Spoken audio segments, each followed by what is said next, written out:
सत साहेब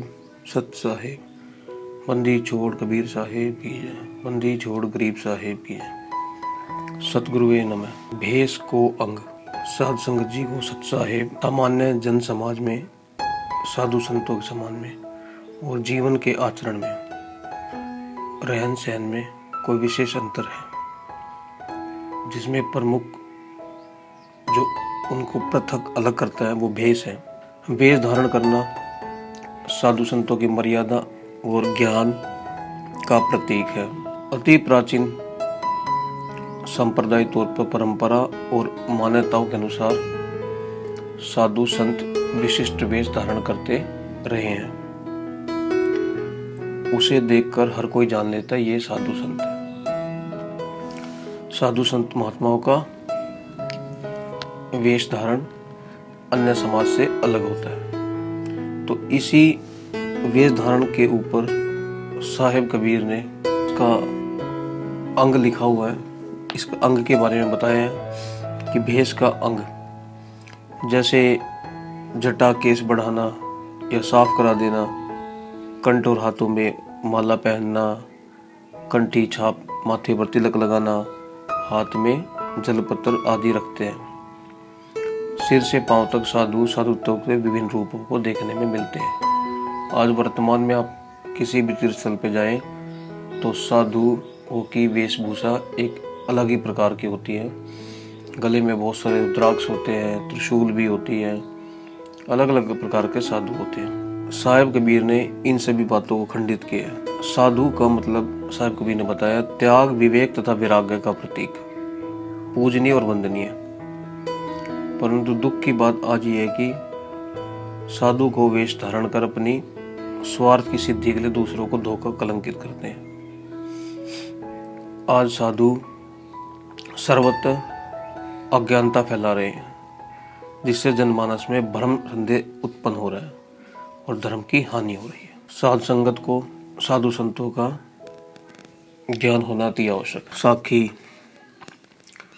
चाल बकुल की चलत है, बहुरे कहावे हंस, ते मुक्ता कैसे चुगेंगे पड़े काल के फंस। जो चाल बगुले की चाह चलते हैं मगर अपने आप को हंस कहलाते हैं, भला वह ज्ञान के मोती कैसे चुगेंगे।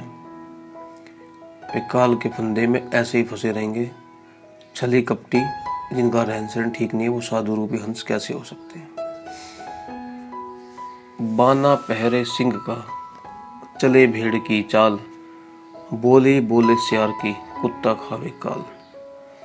जो सिंह का वेश धारण कर भेड़ की चाल चलते हैं और सियार की बोली बोलते हैं, उन्हें अवश्य ही कुत्ता फाड़ देगा। अर्थात जिनका वेश तो कुछ और है और चाल अलग तरह की चलते हैं, वे छलिए लोग अवश्य ही मार खाएंगे।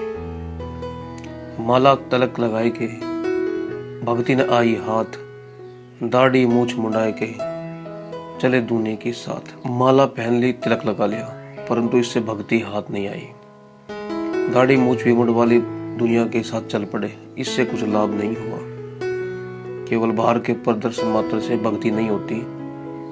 भक्ति तो स्वयं और औरों को धोखा, ये तो स्वयं और औरों को धोखा देने वाली बात है। तन को जोगी सब करे, मन को करे न कोय, सहजे सब विधि पाइए, जो मन जोगी होए।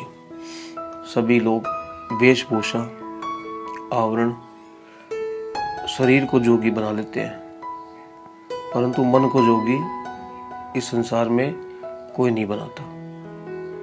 साहेब कबीर ने अपनी वाणियों में, गरीब साहब ने अपनी वाणियों में मन को जोगी होने की बात कही है, तन को जोगी होने की बात नहीं की है। आज प्रत्येक आश्रम में तन के जोगी बैठे हुए हैं, मन के जोगी कोई एक बिरला पाएगा कहीं पर। मन मैला तन उजरा, बगला कपटी अंग, तासो तो को वह भला, तन में एक अंग। जो बगलों के समान कपटी है, जिसका मन मैला है और तन उजला है, उनसे तो कोवा ही अच्छा है जो तन मन से एक जैसा है। अर्थात वे लोग अधिक खतरनाक है जो ऊपर से साधु का भेष और बाहर से दुष्ट होते हैं। जो मानुष ग्रह धर्मयुक्त राखे शील विचार, गुरमुख बानी साधु संग, मन बच सेवा सार। जो मनुष्य अपने गृहस्थ में स्थित है शील विचारों वाला है। श्री गुरु महाराज की शब्दवाणी का विवेकी है। साधुओं का सत्संग और मन वचन कर्म से सेवा करता है, सौभाग्यशाली है, अर्थात उसका जीवन सार्थक। गृह सेवा साधु को भाव भक्ति आनंद, कहे कवि वैरागी को निर्वाणी निर्द्वंद। गृहस्थ मनुष्य का कर्तव्य है साधु संतों की सेवा करें और सदा भक्ति में प्रेम स्थित होकर आनंद पूर्वक रहे। गृहस्थ जीवन में भी परमात्मा को पाया जा सकता है। कबीर साहब कहते हैं, बैरागी संत का धर्म है, संसार के विवादों से बाहर रहे, ज्यादा राजनीति में ना फंसे। साधु संत को तो राजनीति से बिल्कुल अलग रहना चाहिए। जो साधु संत राजनीति में प्रत्यक्ष रूप से भाग ले या प्रत्यक्ष रूप से भाग लेते हैं, वे साधु संत की श्रेणी में गिने ही नहीं जा सकते। शब्द विचारे पथ चले, ज्ञानी चले दे पाओ, क्या रमता क्या बैठता, क्या घर कंदला छाओ। सत्य ज्ञान के निर्णायक शब्दों का विचार करते हुए सन्मार्ग पर चले और जहां जहां पाव पड़े वह ज्ञान के आधार पर ही हो। फिर चाहे रमता रहे, घूमता रहे या बैठा रहे, चाहे आश्रम में रहे, पर्वत में रहे, गुफाओं में रहे, वृक्ष में रहे कि झाड़ी में रहे। कवि तो कोट है, सिर के मूढ़े कोट, मन के बूढ़े देख कर तासंग लीजिए ओट। कविता करने वाले तो कवि तो करोड़ों है और सिर मुंडवाकर घूमने वाले वेशधारी भी करोड़ों हैं। इनकी कोई विशेष बात नहीं, परंतु अपने मन को संयम भी कर लेना, ऐसे साधु सतगुरु की शरण में जाना चाहिए। माला तिलक तो भेष है, राम भक्ति कुछ और, कहे कबीर जिन परिहर्या पांचे राखे ठोर। माला का पहनना व तिलक लगाना तो एक वेश धारण करना है और यह बाहर का रूप है, शारीरिक बनावट है, परंतु भक्ति आत्मस्वरूप तो कुछ और ही है। यह हृदय की भक्ति है, प्रेम की भक्ति है। कबीर साहब कहते हैं, जो इसे धारण करता है वह फिर इन पांच इंद्रियों को वश कर लेता है और इस संसार रूप में मुक्त हो जाता है। बोली ठोली मस्करी, खेली खेल हराम, मदमाया और स्त्री नई संतन के काम। साध संगत जी, उल्टी सीधी बोली, हंसी मजाक, खेल कूद, अहंकार, माया, हरामीपन, स्त्री संग, ये सब संतों के काम नहीं है। संत, अगर कोई संत या साधु इन सब में पड़ा हुआ है तो वो संत कहलाने के लायक भी नहीं है।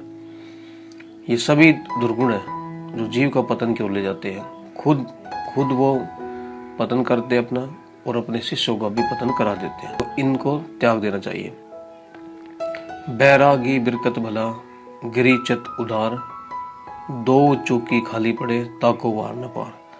साधु वैराग्यवान एवं विरक्त होना चाहिए और गृहस्थ को उदार चित्त से सेवा करनी चाहिए। यदि दोनों ही अपने अपने मत गुणों से चूर कर भटक गए तो वह खाली रह जाएंगे और उनका उद्धार नहीं होगा। घर में रहे तो भक्ति करूँ, नातर करूँ वैराग, बैरागी बंधन करे ताको बड़ा अभाग। साध संगत जी, घर में रहे तो साधु संतों व सदगुरु की सेवा भक्ति करनी चाहिए। गृहस्थ त्याग कर वैराग्य लेना, परंतु वैरागी होकर फिर सांसारिक बंधनों को अपनाए तो उससे बड़ा दुर्भाग्य कोई नहीं हो सकता। एक बार वैराग्य कर लिया फिर दोबारा गृहस्थ में नहीं आना चाहिए। अतः गृहस्थ एवं वैरागी को अपने अपने कर्तव्यों का पालन करना चाहिए। तो आज सदगुरु महाराज ने समझाया कि भेष का अंग कैसा होना चाहिए। सत साहेब, सत साहेब, सत साहेब।